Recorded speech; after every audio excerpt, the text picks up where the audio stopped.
Let's jump into something more advanced but tactical. Challenge mapping for strategic thinking. In this case, why I think challenge mapping surpasses SWOT charts hands down. Challenge mapping is a part of Dr. Min's Simplexity system.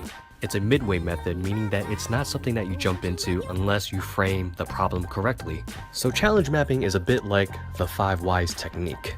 With the 5 whys technique, it's just a series of whys so that you can get to the root cause. For example, if you ask, why does it take so long to serve a customer? Then you find out because the queue is so busy during lunchtime. Then you follow up with, why is the queue so busy during lunchtime? Because we just don't have enough staff. Followed by, why don't we have enough staff to serve everyone? Then you actually find out that, oh, we do have staff, it's just that the service lobby is too cluttered. And then on, you get it. But challenge mapping is more robust and predicated on some foundational principles, especially with strategic thinking. Because not only do we go upstream by asking why, but downstream by asking what's stopping us, while also focusing on breadth and width. It's performed kind of like this. Let's say that people aren't getting to the hurricane shelter in time. So you would turn that into a positive question. How might we get people to the shelter in time? In order to move up, you would simply flip the question. Why do we want to get people to the shelter in time? Because we want to reduce chaos. Because we want to reduce injuries. Then you would flip it again. How might we reduce chaos during hurricane time? How might we reduce injuries during hurricane time? So on and so forth. You can keep climbing and you can keep expanding the breadth and width.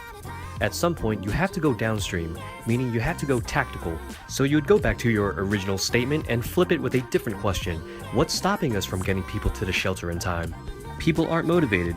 People don't get the message in time. You turn those into how might we statements.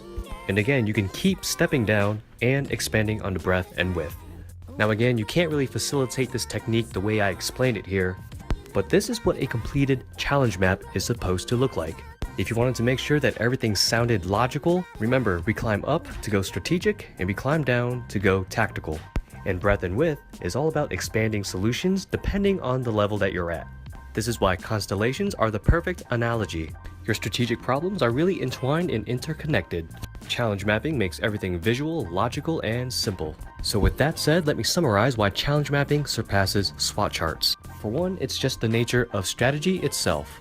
You can't really approach your problems with a linear or deductive mindset. Instead, it's more likely that you have an ecosystem of issues. And finally, this technique allows us to go very tactical, meaning your action steps will be much more clear to you. Vague action plans are a common problem, especially in nonprofit strategic planning scenarios. I also think this is where SWOT charts fall flat. It just isn't enough to label things as a strength, weakness, opportunity, or threat. Challenge mapping makes everything visual and concrete. Once you create your map, you can choose which strategies and tactics to pursue. Then you can start including things like ideation, and idea evaluation, and your final action plan. And that wraps it up. Remember, sometimes it's not about the answers, but how you ask the questions. If you found this helpful, share it with your friends and colleagues, and leave me some comment love below.